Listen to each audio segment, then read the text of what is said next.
প্রতিদিন 5টা মিনিট সময় চোখ বন্ধ করে নিজে নিজে মরবেন।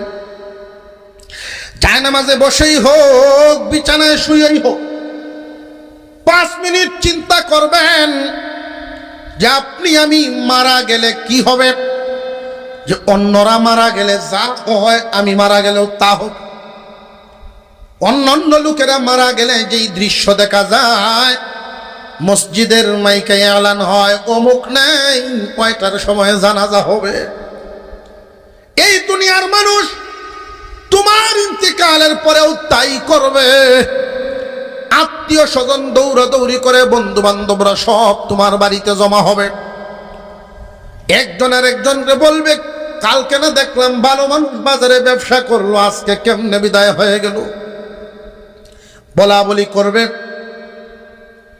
একদল যাবে কাফনের কাফন আনার জন্য, আর একদল তোমার সেই শেষবারের মতো ঘরটা বানানোর প্রস্তুতি নিবে। আরেক দল বাঁশ কাটবে, আর তুমি বান্দা বিছানায় পরে থাকবা, চাদর দিয়া ডাইকা রাখবো, মাথার নিচে কোনো বালিশও থাকবে না। এই হইল দুনিয়া। তোমার সন্তানাদিরা কান্নাকাটি করবে কয়েকদিন, বিবি কানবে কয়েকদিন। দুনিয়ার মানুষ দিন যত যাবে তোমার নামটা ভুলে যাবে। এমন একটা সময় যাবে এই দুনিয়ায় তোমার আর মনে করবে না। তোমার আসল সাথী যাদেরকে তুমি মনে করো, কেউই তোমার আসল না। আসল সাথী হইল তোমার নেকামল। আল্লাহকে একটা সাজদা দিতে পারলেন, এটা আপনার আসল সাথী। আল্লাহর নামের জিকির করলেন, এটা আপনার আসল সাথী। আল্লাহর রাস্তায় দান করলেন, এটা আল্লাহ আপনার সাথী। আপনার সাথী হবে নেকামল, এছাড়া আপনার কোনো সাথী নেই। বিশেষ করে কবরের জগৎ, এই লম্বা সময় পার হবেন, আমল নামা সাথে নিবেন। মানুষের অন্তরের সকল চাহিদা আল্লাহ পূরণ করবেন জান্নাতে। মানুষের মনের একটা চাহিদা হলো সারা জীবন যেন মানুষ যৌবন নিয়ে থাকতে পারে, জোয়ান থাকে। জোয়ান থাকার আশাটা পূর্ণ এই দুনিয়ার হওয়ার জায়গা না, দুনিয়াতে হওয়ার মতো জায়গা এটা না। এটা আল্লাহ পূরণ করবেন জান্নাতে নিয়া। জান্নাতের ভিতরে ঢুকাইবার আগে আল্লাহ পাক প্রত্যেকটা মানুষকে 33 বছরের বানায়া ঢুকাইবেন। জীবনে কোনোদিন 33.5 হবে না। দুনিয়ার জমিনে মানুষের মনের আকাঙ্ক্ষা এমন হয়, যদি কোনোদিন আমার রোগে না ধরতো। দুনিয়াতে ডাক্তারেরও রোগ হয়নি না, হয় না। মনের এই আকাঙ্ক্ষা পূর্ণ হওয়ার জায়গা দুনিয়া না। মনের এই আকাঙ্ক্ষা পূর্ণ করার জন্য আল্লাহ আমাদেরকে নিবেন জান্নাতে, যেখানে কোনোদিন রোগ হবে না। পৃথিবীর জমিনে মানুষ বসবাস করে, জীবন কাটায়। মানুষের মনের সব আশা কিন্তু পূর্ণ হয় না। পূর্ণ হবে তখন, সকল আশাই পূর্ণ হবে তখন জান্নাতে যাবে যখন। কেউ যদি কারোর বাড়ির মেহমান হয়, লক্ষ্য করে দেখবেন মেহমানের চাহিদা অনুযায়ী মালিকে ব্যবহার করে। মেহমানের মনের ইচ্ছাটা পূরণ করার জন্য মালিকের চাহিদা। মালিক চান মেহমানে কি খাইতে পছন্দ করেন, মেহমানের মনের চাহিদাটা মালিকের পছন্দ অনুযায়ী ব্যবহার করতে চায়। যে সমস্ত লোকেরা জান্নাতি হবে,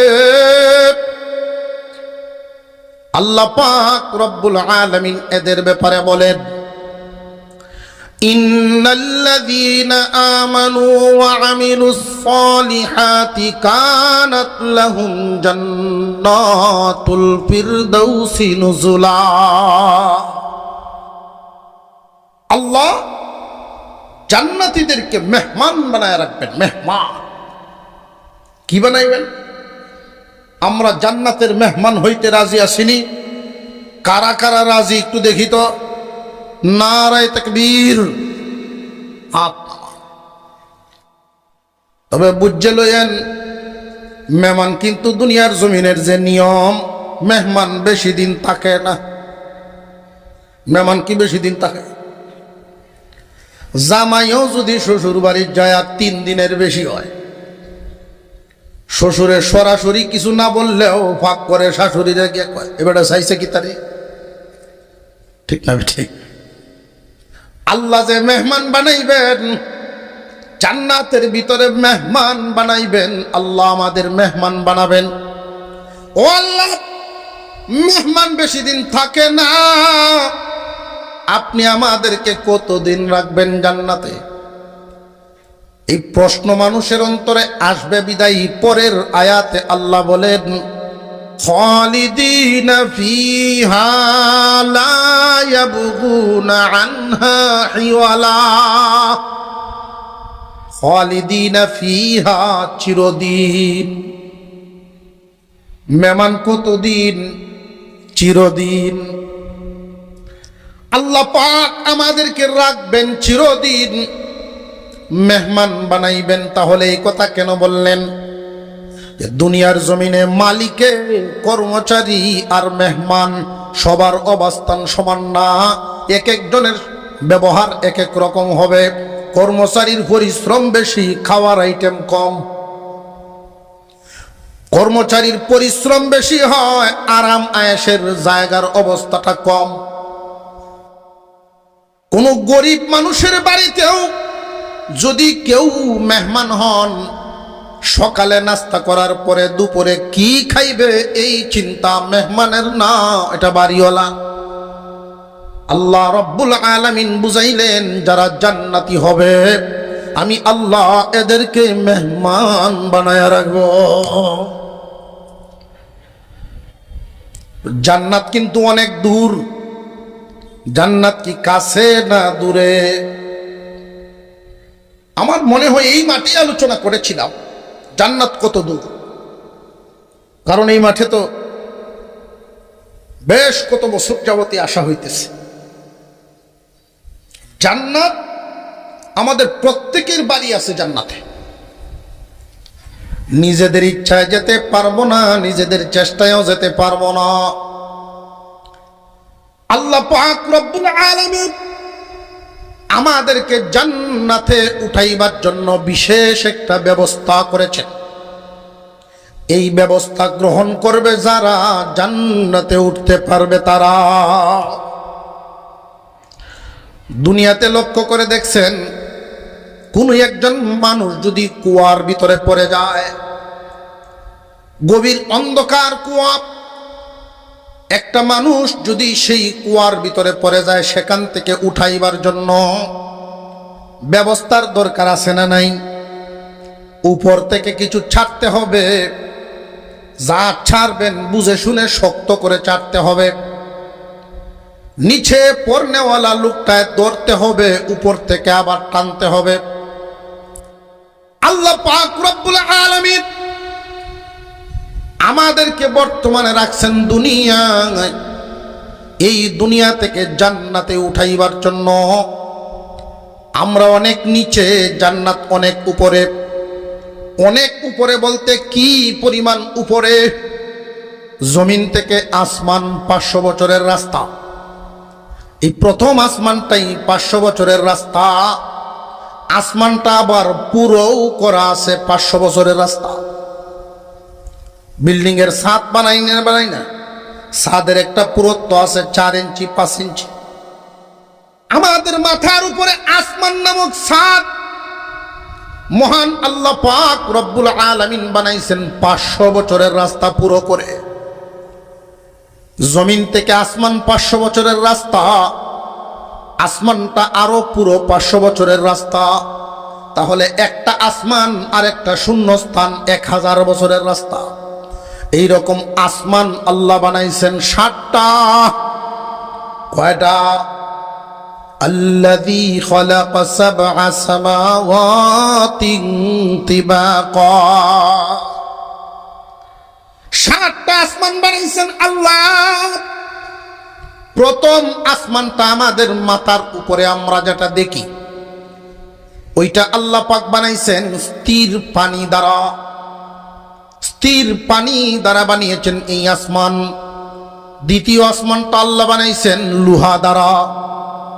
তৃতীয় আসমানটা বানিয়েছেন তামার দ্বারা।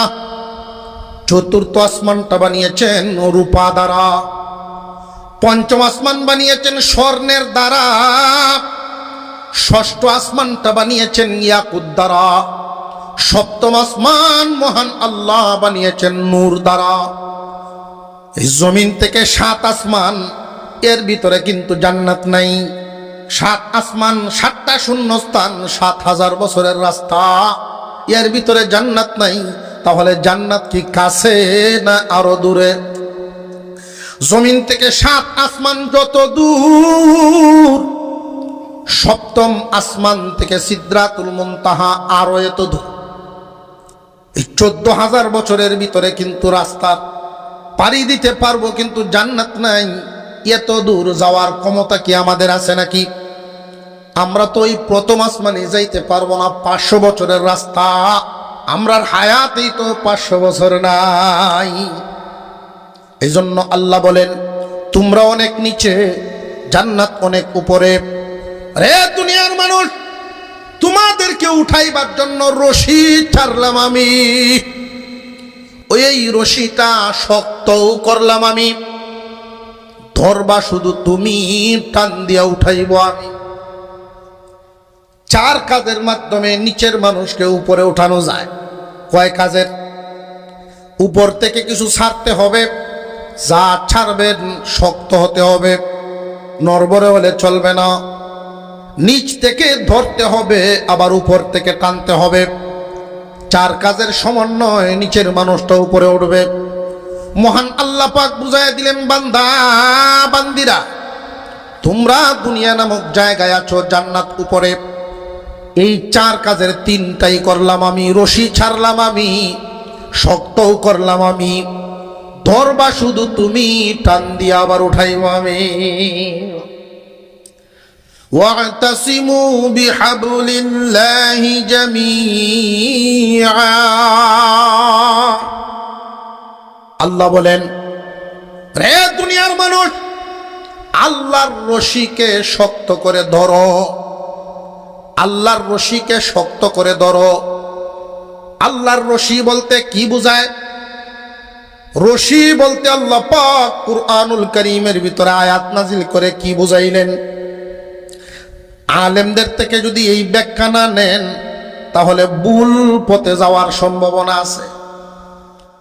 কারণ বর্তমান সময়ে দেখবেন আমাদের ছায়ের দোকানগুলো অনেক রকমের মানুষ পাওয়া যায়।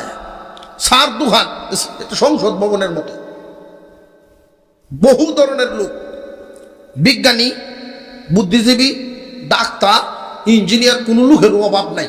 আর রাজনীতিবিদ বড়াই থাকে। ছায়ের দোকানগুলো ঠিক না বেঠি? ওইখানে যদি গিয়ে আলোচনা তুলেন, তাহলে বুঝবেন আল্লাহর রশি পারলে আপনার ফরিদপুর ভাড়াইব। বুঝলেন নাই?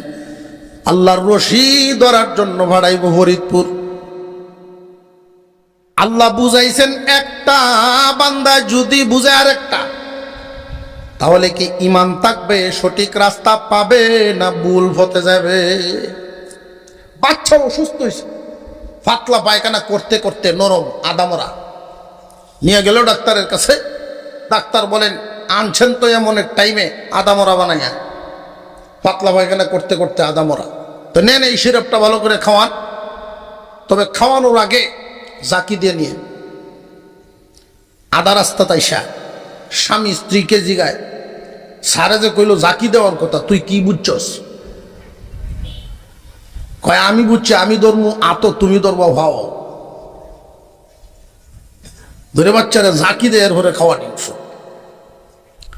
ডাক্তার কি বাচ্চা জাকির কথা বলছে না বোতল? ডাক্তারে বুঝাইছে একটা, রোগীর গার্জেন বুঝছে আর একটা। আল্লাহ পাক রব্বুল আলামিন কুরআনুল কারীমের ভিতরে যেই আয়াতে বলেন আল্লাহর রশিকে শক্ত করে ধরো। আল্লাহর রশি বলতে কি, তামাম দুনিয়ার সমস্ত মুফাসসিরিনে কেরাম একমত, এখানে কোনো দ্বিমত নাই। তামাম দুনিয়ার সমস্ত মুফাসসিরিনে কেরাম একমত যে আল্লাহর রশির নাম হইল কুরআন। আল্লাহর রশির নাম কি?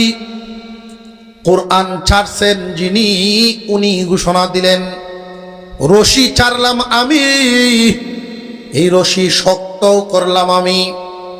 কোরআন কি দুর্বল না শক্ত? এই পর্যন্ত কোনো ভুল কি কেউ ধরতে পারছে? কিয়ামত পর্যন্ত চ্যালেঞ্জ, কেউ ভুল বের করতে পারবে না। আল্লাহ পাক রব্বুল আলামিন কোরআন ছাড়ছেন, তবে এই কোরআনকে রশি বলে সম্বোধন করার কারণ কি? দুনিয়ার মানুষেরা রে, কুয়া থেকে মানুষটারে উঠাইবার জন্য যদি বাঁশ ছাড়া হয়, ওই বাঁশটা গিয়া যদি তার মাথায় পরে আঘাত পাবে, বহন করার ক্ষমতা সবার থাকে না। মই ছাড়লেও বহন করার ক্ষমতা সবার নাই, পিঠে পড়লে ব্যথা পাবে। উপর থেকে যদি ছাড়তে হয় নিচের মানুষটারে উঠাইবার জন্য, রশি ছাড়তে হবে। রশি যদি ছাড়ে, যে কোনো বয়সের মানুষটা বহন করতে পারবে। কুরআনুল কারীমের বিধিবিধান মানুষের উপরে রশিটা পড়লে যেমন আসান মনে হবে, ব্যথা পাবে না, বহন করার যোগ্যতা রাখে সবাই। আল্লাহর কোরআনের বিধিবিধানগুলো ওই রশির মতো আসান। কোরআনের বিধান এমন কোনো বিধান নাই যেটা মানুষ বহন করতে পারবে না। আল্লাহ রব্বুল আলামিন এই জন্যই রশির সাথে তুলনা দিয়া বলেন, রশি ছাড়লাম আমি, শক্তও করলাম আমি, ধরবা শুধু তুমি, টান দিয়া উঠাইব আমি। জিন্দেগি ভর কোরআনের সাথে নিজেকে লাগায় রাখা, কোনো না কোনো ভাবে কোরআনের সাথে সম্পৃক্ত রাখা।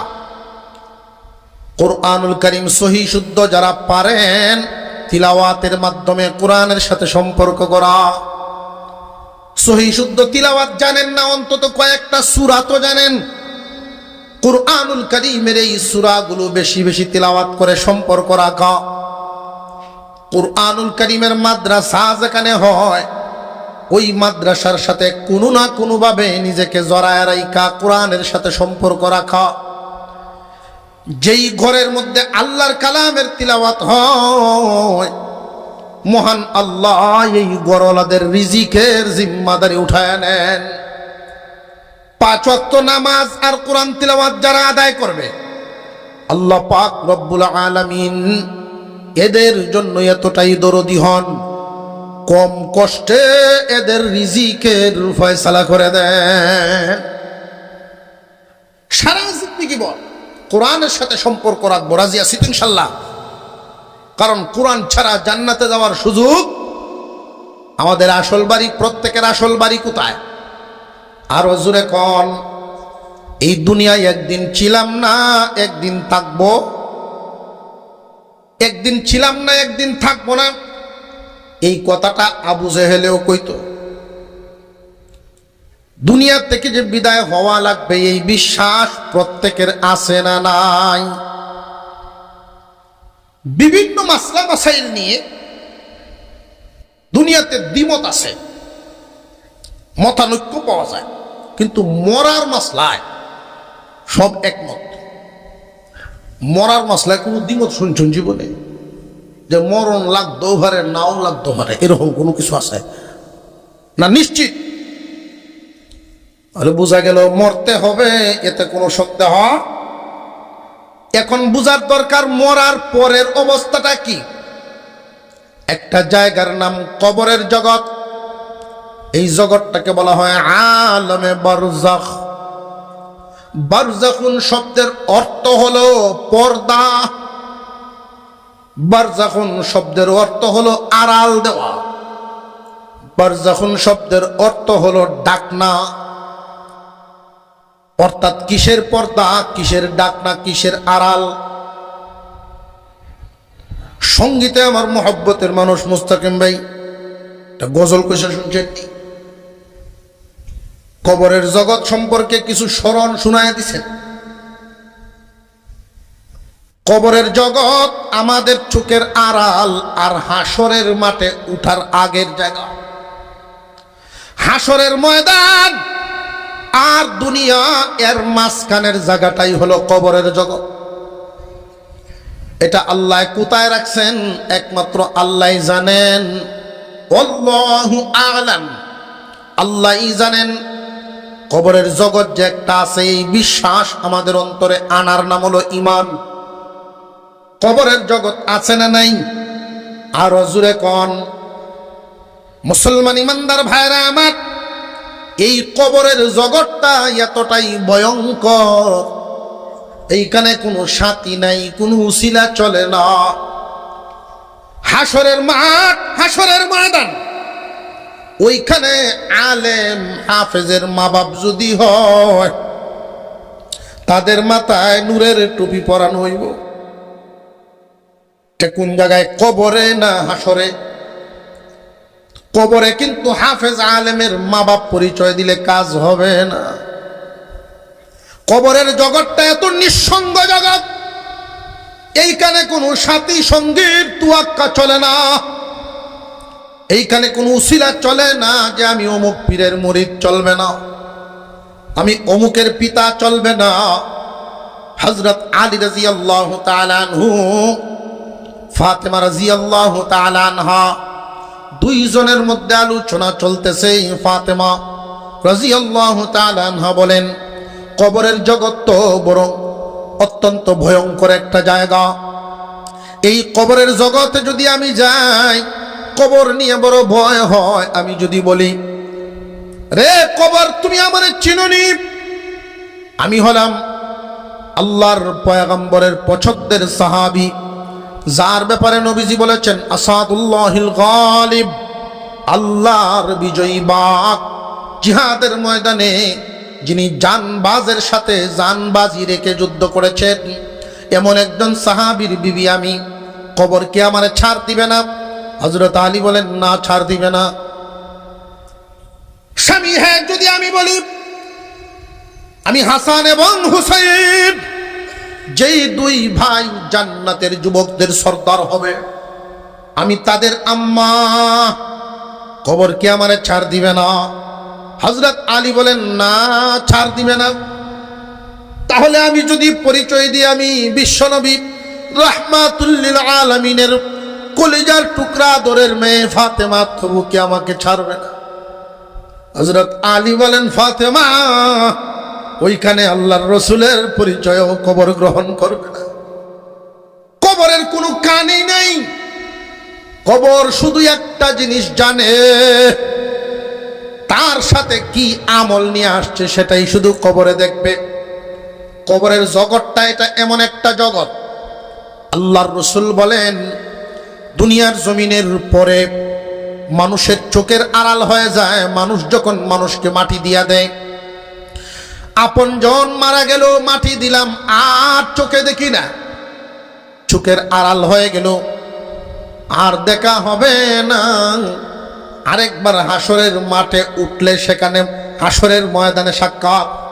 কিন্তু এর আগ পর্যন্ত যেই জায়গাটা, এটা হলো আলমে বরজখ, পর্দার আড়ালের জায়গা। মহান আল্লাহ এখানে আপনি আমাকে কতদিন রাখবেন? নবীজি বলেন, পৃথিবীর সর্বশেষ যেই ব্যক্তি মারা যাবে, সবার শেষে যে ব্যক্তি মরবে, সেও 40,000 বছর কবরে থাকবে। কত হাজার বছর? 40,000 বছর কবরে। আমি যেই আয়াতে কারিমা তিলাওয়াত করেছি, এই আয়াতে আল্লাহ বলেন, তোমরা কেমনে আল্লাহর নাফরমানি করো? তোমরা তো একদিন ছিলা না, আমি আল্লাহ তোমাদেরকে বানাইছি। এই দুনিয়ার জমিনে আমাদের কারোর কোনো নাম নিশানাই ছিল না। এইখানে আমরা যারা আছি 100 বছর আগের কি কেউ আসেননি? সে কেউ নারাও আছে, বোঝা যায়, দাঁড়ে কাছে আছে, বোঝা যায় 100 বছর আগের কেউ আছে। মানুষ বুড়ো হইলে বয়স বাড়ায়। অনেক সময় দেখবেন জিগাইলে 40 বছর বয়সের আগ পর্যন্ত যদি কেউ জিজ্ঞাসা করা হয়, ভাই বয়স কত? আমরা আর বয়স কত হয়েছে, অর্থাৎ যুবক স্বার্থ চায়, বয়স কমায়। আর যেই 60-এর উপরে উঠে যায়, তখন খালি বয়স বাড়ায়। 80-র কাছাকাছি যদি কেউ বয়স থাকে, দাদা বয়স কত? অনেক বয়স হয়েছে, আমি আজগর মানুষ, শো দৌড় দৌড় 100 হয়েছে, শো দৌড় দৌড় কয়, 80 কয়, পারাই তো চায়। তুই 100-র উপরে মানুষ কি এখন আর পাওয়া যায়? 100 বছর আগের আমরা এখানে কেউ না, আগামী 100 বছর পরে কেউই থাকবো না। বুঝতে হবে, আবু জেহেলেও মানতো একদিন ছিলাম না, একদিন থাকবো না। এই কথাটা মুমিনের জন্য যথেষ্ট না, মুমিন বান্দার জন্য এটা যথেষ্ট না। এটা নাস্তিকরাও বলে একদিন ছিলাম না, একদিন থাকবো না। আমাদের জন্য বলতে হবে, এটা মাথায় রাখতে হবে, যেই দিন ছিলাম না ওই দিন কোথায় ছিলাম, যেই দিন থাকবো না সেই দিন কোথায় যাব। দুনিয়া থেকে বিদায় হলেই তো আর শেষ না। দুনিয়ার জমিন থেকে বিদায় হইলে এরপরের জগৎ কবরের জগৎ। কবরের জগৎ থেকে আল্লাহ আমাদেরকে উঠাইবেন হাসরের মাঠ। হাসরের মাঠ থেকে ফুলসিরাত পাড়ি দিয়া এরপরে আসল ঠিকানা, শেষ ঠিকানা হয়তো জান্নাত আর না হয় জাহান্নাম। কিন্তু কবরের জগতে শুধু ঈমানের দ্বারায় পরিত্রাণ পাওয়া যাবে না। নেককার পরহেজগার, তোমার আমল তোমার সাথে যাবে। আমল যদি সাথে যায়, এই আমলটা তোমাকে পাহারা দিবে। কিভাবে পাহারা দিবে একটা উদাহরণ আপনাদের সামনে পেশ করলেই সহজে বুঝতে পারবেন। কবরের জগৎটা মহান আল্লাহ পাক সেইখানে আমাদেরকে কেমনে রাখবেন। প্রশ্ন জাগতে পারে, হুজুর একই গুরুস্থানে গ্রামের সব মানুষ মাটি দেয়, এমন আছে না নাই? আপনারা যদি জিমায় জিমায় বইতাম, একটু আওয়াজ হুহা করিয়ে, একই গুরুস্থানে গ্রামের সব মানুষকে মাটি দেওয়া হয়, এমন ব্যবস্থা আছে না নাই? এখানে হাজি সাহেবও আছে, সুরও তো আছে। যে এখন তো আর আগের সুর নাই হুজুর, সুর কমছে। এখন যে না, সুর কমছে না, সুরের যোগ্যতা বাড়ছে। আগে সুর চুরি করতো, শীত কাটতে গিয়া শিল ফাটা দা কন্তি কুদাল এটা যুগাল যন্ত্র গাঠি গুটি বাজলে লইয়া গিয়া অর্ধেক দামে ব্যস্ত। যদি 10,000 টাকার জিনিস 5,000 ব্যস্ত আসছে। আর কি জাতের রিক্স, শৈল নাকি তেল তেল বাক্য যাইত। সুরের সাথে তো দেখা হয়েছে না, বাস্তব তো আর জানি না। দেখলেন না কইতাম যে শৈল একটু আতায় দিই, বুঝি ওয়াজ করাম নে, ওয়াজও কইয়াম নে। তো মানুষের কাছে শুনছি সে যেন বাঁচতে পারে, কেউ না ধরলে যাতে সুইটে আইতে পারে। কত কৌশল, কত বুদ্ধিবাদ্যা লইয়া যাইত। আর এখন সুরের যোগ্যতা এত বাড়ছে যে চুরি করতেছে, ফ্যান ঘুরতেছে মাথার উপরে, ইয়াসিরু খালি কলমের একটা কুসা 1,000 কোটি টাকা চুরি করে ফেলে। সুর কমছে না, যোগ্যতা বাড়ছে। একই গুরুস্থানের মধ্যে হাজি সাহেব শুইছে, সুরও ঘুমাইছে। এমনও নজির আছে না না? قال النبي صلى الله عليه وسلم القبر روضة من رياض الجنة أو حفرة من حفر النار। কবর হয়তো জান্নাতের বাগান হবে, আর না হয় জাহান্নামের গাড়া হবে। হয়তো জান্নাতের বাগান, আর না হয় জাহান্নামের গর্ত। এটা কিসের উপরে নির্ভর করবে? যে যার আমলের উপরে নির্ভর। কবরের আযাব পতিত হবে বান্দার উপর, কিন্তু যে সমস্ত বান্দারা নামাজি হয়, নামাজ তারে কেমনে পাহারা দিবে খুব লক্ষ্য করে বুঝেন। ওয়াজ নসিহত শুনলেন, সাথে কিছুই নিলেন না, তো ফায়দা কি হইল? একজন মানুষকে যখন কবরে রাখা হয়, এই কবরের ভিতরে আযাবের একটা দেহ আছে। আযাবের দেহটা তার দিকে যখন আসতে থাকে, তখন নামাজ আর একটা রূপ নিয়ে তার সামনে দাঁড়ায় যায়। সাবধান, আমি জোহরের নামাজ আসর পর্যন্ত তারে পাহারা দেওয়া আমার দায়িত্ব। আর একটু জোরে কর সুবহানাল্লাহ। আমি জোহরের নামাজ আমাকে আদায় করেছে, আমাকে যত্ন সহকারে আদায় করার কারণে আসর পর্যন্ত আমি তারে পাহারা দিব। এরপরে তুমি আইসো। বান্দা যদি আসরের নামাজ আদায় করে ফেলে, আসর আর একটা বডি নিয়ে আসে, এইখানে দাঁড়ায় যাইব। হে আযাব, সাবধানে দিকে আসবে না। আমি আসরের নামাজ আল্লাহর হুকুম আমাকে পালন করার কারণে এখন আমার দায়িত্ব হলো মাগরিব পর্যন্ত তারে পাহারা দেওয়া। আসরের নামাজ মাগরিব পর্যন্ত পাহারা দিবে। যারা মাগরিবের নামাজও আদায় করে ফেলে, এই মাগরিব আর একটা বডি নিয়ে এই জায়গায় দাঁড়াইবে, এশা পর্যন্ত তাকে পাহারা দিবে। এশার নামাজ যারা আদায় করে ঘুমান, এশার নামাজ আর একটা বডি নিয়ে ফজর পর্যন্ত তারে পাহারা দিবে। এইভাবে 5 ওয়াক্ত নামাজ আযাবের সামনে দাঁড়ায়া দাঁড়ায়া 5 ওয়াক্ত তারে পাহারা দিবে। যেই মানুষের নামাজ কাজা নাই, আযাব তার দিকে আসতে পারে না। আর যার নামাজ কাজা হয়ে যায়, নামাজ পড়ে না, রাস্তা সোজা পায়, বাধা নাই, আযাব পতিত হইয়া যায়। আমরা আশরাফুল মাখলুকাত, মানব জাতি, আমাদের জন্য যেরকম সুসংবাদ, এরকম আমাদের জন্য দুঃসংবাদ। আমাদের জন্য আল্লাহ যেমন সুসংবাদ জান্নাত বানাইছেন, এটা আমাদের জন্য সুসংবাদ। আল্লাহ পাক আমাদের জন্য তো জাহান্নামও বানাইছেন, এটা আমাদের জন্য দুঃসংবাদ। আল্লাহ আমাদের কবরগুলোরে জান্নাতের টুকরা বানায় রাখছেন, এটা সুসংবাদ। কিন্তু এই মানুষের কবর আবার জাহান্নামের গর্ত বানাইছেন, এটা আমাদের জন্য দুঃসংবাদ।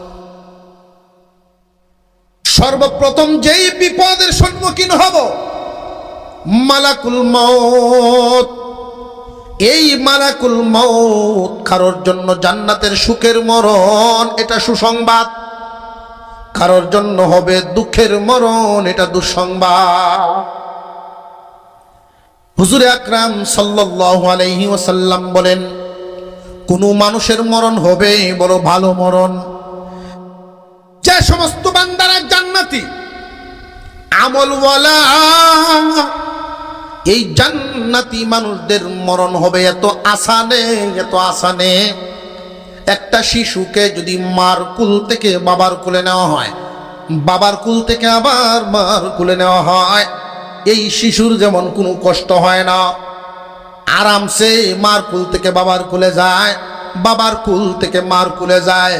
অনুরূপভাবে একজন জান্নাতি মানুষকে মহান আল্লাহ দুনিয়ার জমিন থেকে বিদায় দিবেন, মরণের কোনো কষ্ট তার গায়ে লাগবে না।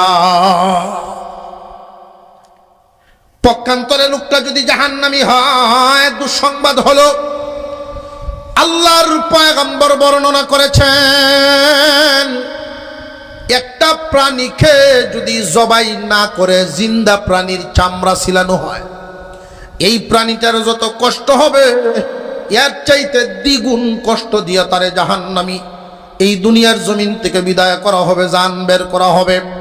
উদাহরণস্বরূপ দুনিয়ার জমিনে লক্ষ্য করে দেখবেন, আজরাইলে জান বের করার সময় যেই চাপটা দিবে, জান বের করার সময় আজরাইলে যখন চাপ দিয়া জানটা বের করেন, মানুষের খুব কষ্ট হয়।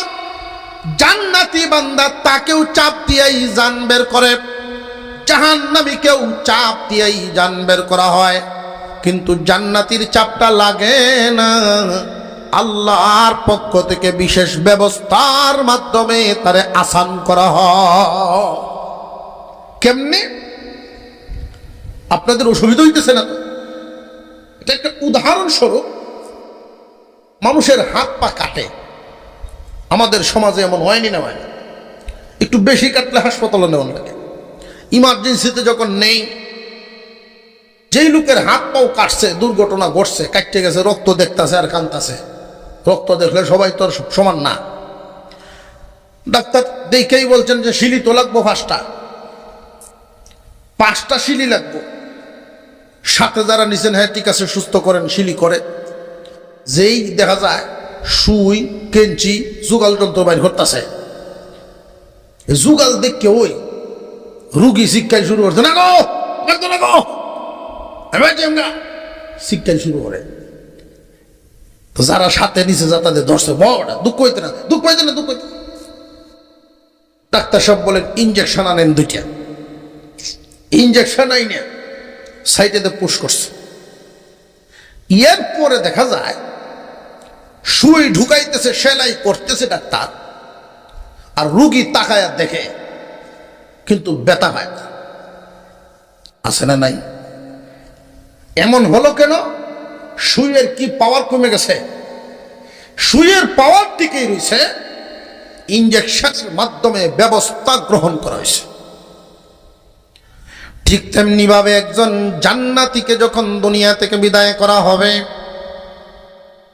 আল্লাহর পক্ষ থেকে জানায় দেওয়া হবে, ফেরেশতারা রে আমার বান্দা জান্নাতী, আজরাইলের কাজ আজরাইল করবে, অপারেশন চলতেছে, আমার বান্দা যেন অপারেশনের কষ্টটা বুঝতে না পারে, তুমি তার চোখের সামনে জান্নাতের ছবিটা তুলে ধরো। পুরো জান্নাতের চিত্র যখন তার চোখের সামনে তুলে ধরা হয়, জান্নাতি বান্দা হুর দেখতেছেন, নাজ নিয়ামত দেখতেছেন, এই দিক দিয়া জান কবজ হয়ে গেছে তার খবর না। আল কবরু রাউযাতুম মির রিয়াদিল জান্নাহ আও হুফরাতুম মিন হুফারিন নার। কবর হয়তো কারোর জন্য জান্নাতের বাগান হবে, এক গুমে হাসরের ময়দান, এক গুমে হাসরের ময়দান। এক হাদিসের মধ্যে আসছে, মানুষকে যখন কবরে দেওয়া হয়, মুর্দা লাশ আমরা শুয়ায় রাইখা আসি, আত্মাটার 2 হালত, হয়তো নেককার আর না হয় বদকার। নেককারের আত্মা যখন বাহির করা হয়, কবজ করা হয়, জান্নাতি ফেরেশতারা আসেন, জান্নাতি ফেরেশতারা জান্নাতি রুমাল নিয়ে আসেন। আল্লাহর পয়গম্বর বর্ণনা করেছেন, জান্নাতি 500 ফেরেশতার একটা বহর আসে। সুবহানাল্লাহ কোন, সুবহানাল্লাহ কোন। কতজন ফেরেশতা আসবে? 500 ফেরেশতার বহর আসবে। এক একজনের হাতে থাকবে জান্নাতি রুমাল, এক একজনের হাতে থাকবে জান্নাতি সুগন্ধি আতর। এক হাতে জান্নাতি একটা রুমাল, আর এক হাতে একটা আতর। এই যে 500 ফেরেশতা আসবে, একজনের আতর দানির সাথে সুগ্রানের আরেকজনের আতর দানির মিল না। 500 প্রকারের। তাদের সুরত হবে কেমন? সাদা পোশাক পরিহিত অবস্থা, উজ্জ্বল চেহারার অধিকারী নওজোয়ান।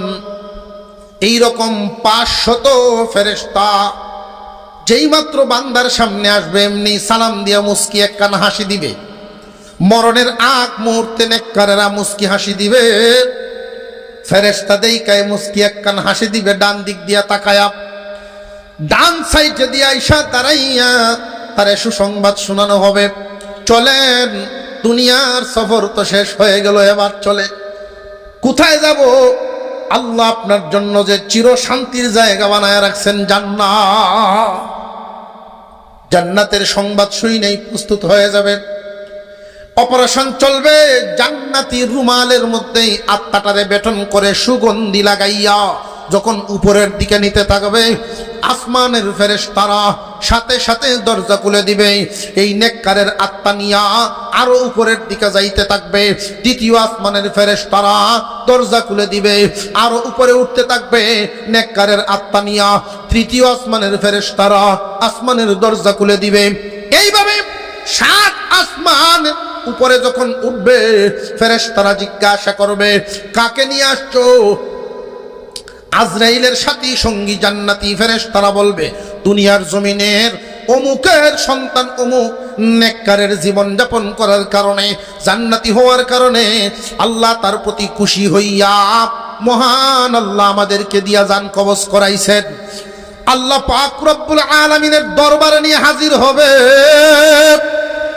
মহান আল্লাহর সামনে যখন রুমালটা মেলাইয়া দিবেন, যেই মাত্র খুলে দিবে, নেককার বান্দা যারা দুনিয়ার জমিনে আল্লাহকে সেজদা করার অভ্যাস আছে, এমনি নেককার বান্দার রূহটা আল্লাহর কুদরতি কদমে সেজদায় লুটায় পড়বে। আল্লাহ পাক রব্বুল আলামিন বলবেন, আমি আল্লাহর ওয়াদা অনুযায়ী তারে নিয়ে যাও কবরের জগতে। প্রত্যেকটা মানুষই কবরের জগতে হায়াত কাটাতে হবে, সময় কাটাতে হবে।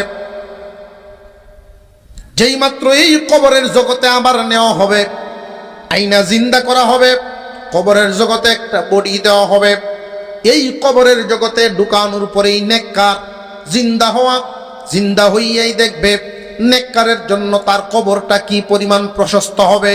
নেককারের দৃষ্টি যেই পরিমাণ, কবর প্রশস্ত হবে সেই পরিমাণ। আমরা যেই গর্তের মধ্যে শুয়াতেই কবর, মানুষকে সংরক্ষণ করার জন্য, দুর্গন্ধ না হওয়ার জন্য শুয়াই। কবরের জগৎটা ভিন্ন। আমরা যা দেখি গর্তটা মূলত এমন না। কবরের জগৎটা, কবরের ঘর কেমন হবে এটা আল্লাহই ভালো জানেন। মার গর্ভ সম্পর্কে কি আমাদের কোনো ধারণা ছিল নাকি? আমরা সেখানে কেমনে ছিলাম কিছুই মনে নাই। রূহের জগতে কেমনে ছিলাম কিছুই মনে নাই। কবরের জগৎ আল্লাহর পয়গম্বর বলেন শুধু একটা পর্দার আড়াল, দুনিয়ার জমিন থেকে দেখা যায় না। আর হাসরের মাঠেও উঠতে পারবা না। হাসরের মাঠের আগে, দুনিয়ার জমিনের পরে, এই মাঝখানের জায়গাটার নাম হইল কবরের জগৎ। এই কবরের জগৎটা কেউ কারোর সাথী না। বিবি স্বামীর সঙ্গ পাবে না, বন্ধু বন্ধুর সঙ্গ পাবে না। একাকিত্বের ঘর, একাকিত্বের ঘর। এই সময়টা কেমনে পার হবে? কবরের জগতে যখন জান দেওয়া হবে, আবার যখন আমাদেরকে জিন্দা করা হবে, মহান আল্লাহ পাক নেককারদের জন্য কি ব্যবস্থা রেখেছেন খুব ভালো করে বুঝেন। নেককাররা কেমনে থাকবে আর বদকাররা কেমনে থাকবে। একেই কবরের জগতে নেককারদেরকে আল্লাহ রাখবেন। তার যখন জানটা আসবে, জিন্দা হওয়ার পরেই চোখের দৃষ্টি যেই পরিমাণ, তার জন্য কবরের জগৎটা প্রশস্ত হবে সেই পরিমাণ। আল্লাহর ফেরেশতারা জানালা একটা খুলে দিয়ে জান্নাত দেখাইবে। এই যে দেখো, এই কবরের জগৎটা পাড়ি দেওয়ার পরে এখনো কিন্তু তুমি জান্নাতে যাওয়ার সময় হয় নাই। তোমার কবরের জগতে সময় কাটাতে হবে। কিয়ামত সংগঠিত হবে। ইসরাফিলের সিংগার আওয়াজের পরে হাসরের মাঠ আবার কায়েম হবে। সেইখান থেকে বিচার আচারের পরে ফুলসিরাত পাড়ি দিয়ে ওইখানে তোমার ঠিকানা হবে। যেই মাত্র জান্নাত দেখবে যে ওইটা বুঝি আমার, হ্যাঁ, এইখানে সময় কাটায়া নির্দিষ্ট সময়ে আল্লাহ তোমাকে এখান থেকে নিবেন, তোমার জায়গা হবে ওই জান্নাত।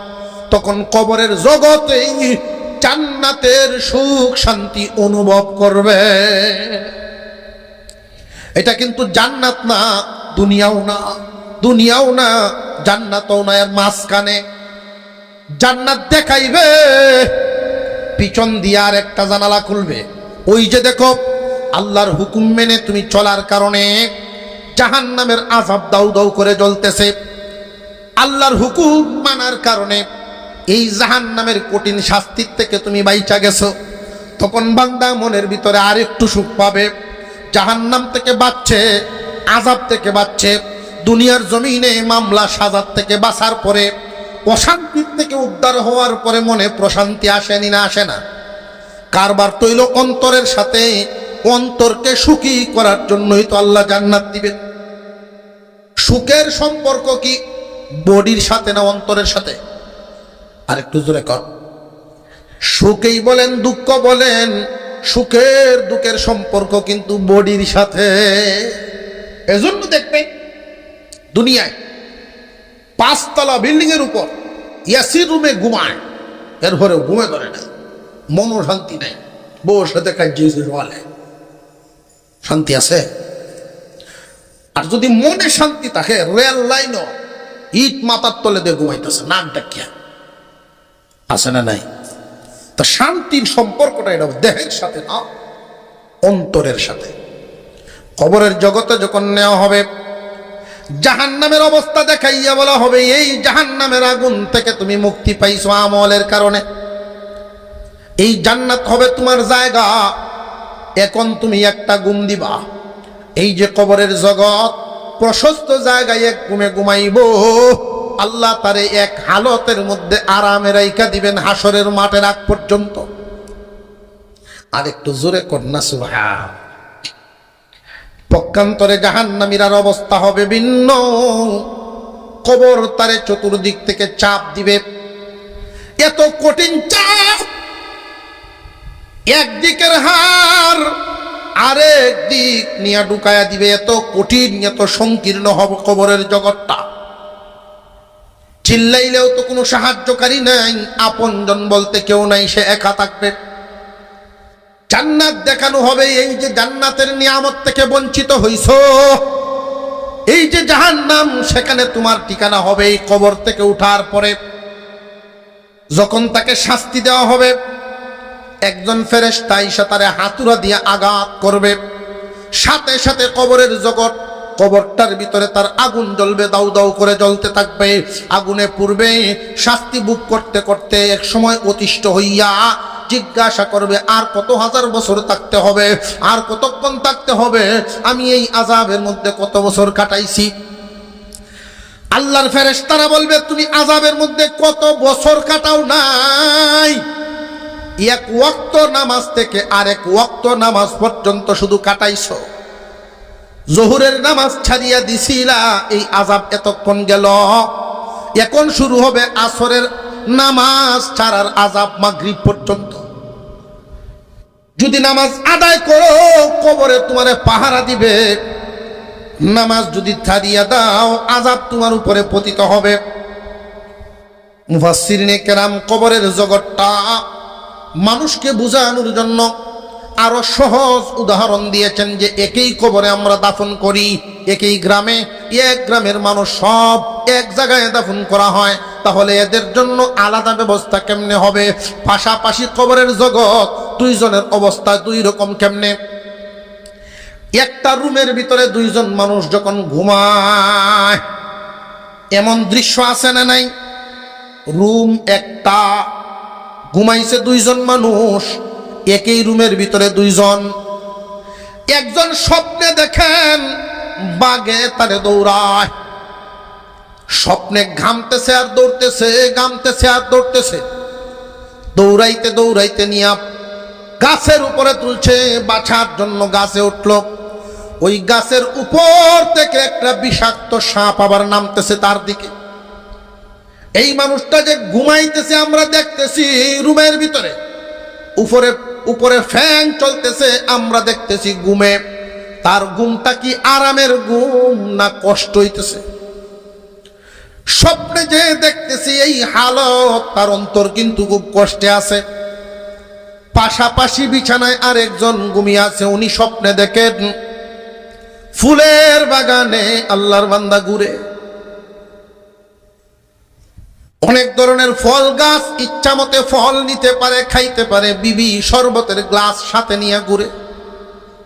একটা জায়গায় গিয়ে হেলান দিয়া বসছে, মনোমুগ্ধকর হাওয়া, স্বামী স্ত্রী দুইজন পাশাপাশি বসে একজন আর একজনের শরবত খাওয়ায়। তার যে গুণটা, তার যে স্বপ্নটা, সেটা কি দুঃখের না পুরা সুখের? দুইজন মানুষ কিন্তু ঘুমাইছে পাশাপাশি, দুইজনের অবস্থা আসমান জমিন ব্যবধান। ঠিক তেমনি এই কবরের জগৎটা হবে আমাদের জন্য এইরকম একটা জায়গা। আপনার আমল যেমন, আপনার সাথে ব্যবহার হবে তেমন। বুঝে শুনে আমল করা, কারণ আমরা এখানে হালাল হারামের ওয়াজ, নেককার বদকারের ওয়াজ, মুসলমান আমরা এখানে যারা আছি, ওয়াজ কম জানে না। ওয়াজ জানে না এমন মানুষ খুব কম আছে। নামাজ ছেড়ে দিলে গুনার কাম, নামাজ ছাড়া গুনাহ, এটা আমরা জানা আছে না নাই? নামাজ কার হুকুম? রাস্তার কেউ হুন্ডেল মোহরে জেবা কইতেছে, কার হুকুম? রোজা কার হুকুম? সুদ খাওয়ান ভালো না খারাপ? মিথ্যা বলা ভালো না খারাপ? বেফরদায় চলন নারীদের এটা ভালো না খারাপ? সব ওয়াজ দিয়ে আমরা জানি, শুধু আমরা আঞ্চল খালি টান ডান দিতে পারি না, আমরার মতো টান দেওয়া ওয়াজটা করতে পারি না। এই জন্য আর নইলে ওয়াজ জানে না কেলা। সমস্যাটা হইল মানা। এই বয়টা ঢুকাইবেন, গুরুস্থানের পাশে গেলেই মনে করবেন এইরকম একটা গড় আমারও আছে। মসজিদের যেই খাটুলা, মসজিদের খাটিয়ার থেকে প্রতিদিন আওয়াজ আসে তৈরি তা করে, আমি কিন্তু তৈরি হয়ে গেছি। মসজিদের খাটুলায় বলে আমি তৈরি হয়ে গেছি, শুধু তুমি তৈরি হওয়ার বাকি। কার জানাজার কাফন দাফনের কাপড়টা বাজার পর্যন্ত আইসা গেছে কেউ কিন্তু আমরা জানি না। শুধু দুনিয়া দুনিয়া নিয়ে ব্যস্ত, কেউ কারোর সাথী না। আল্লাহর হুকুম কোনটা কোনটা তোমার ছুটে যায়, কোনটা রক্ষা হয়, এটা তুমি ঠিক করবা। এক নাম্বার বললাম, এটা আসবে আমাদের মধ্যে আল্লাহ ওয়ালাদের সহবতের মাধ্যমে। 2 নাম্বার হলো প্রতিদিন 5টা মিনিট সময় চোখ বন্ধ করে নিজে নিজে মরবেন। জায়নামাজে বসেই হোক, বিছানায় শুয়েই হোক, 5 মিনিট চিন্তা করবেন যে আপনি আমি মারা গেলে কি হবে, যে অন্যরা মারা গেলে যা হয় আমি মারা গেলেও তা হোক।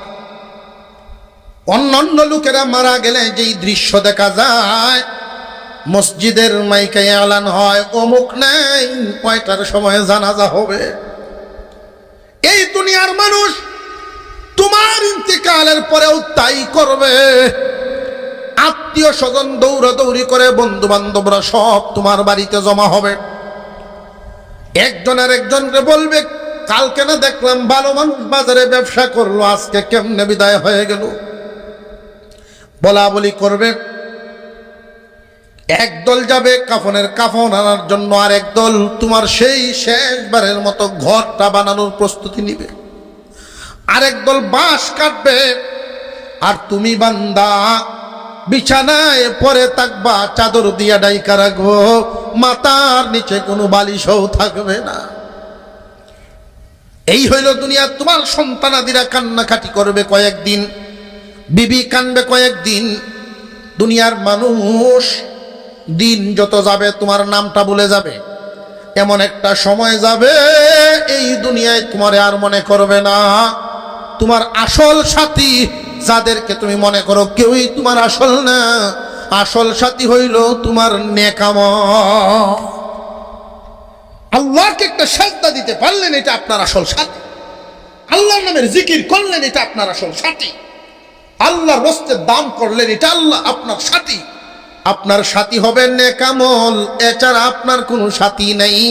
বিশেষ করে কবরের জগৎ, এই লম্বা সময় পার হবেন, আমল নামা সাথে নিবে। আল্লাহ তাআলা যেন আমাদের সকলকে আমলের তৌফিক দান করেন, বলুন আমিন।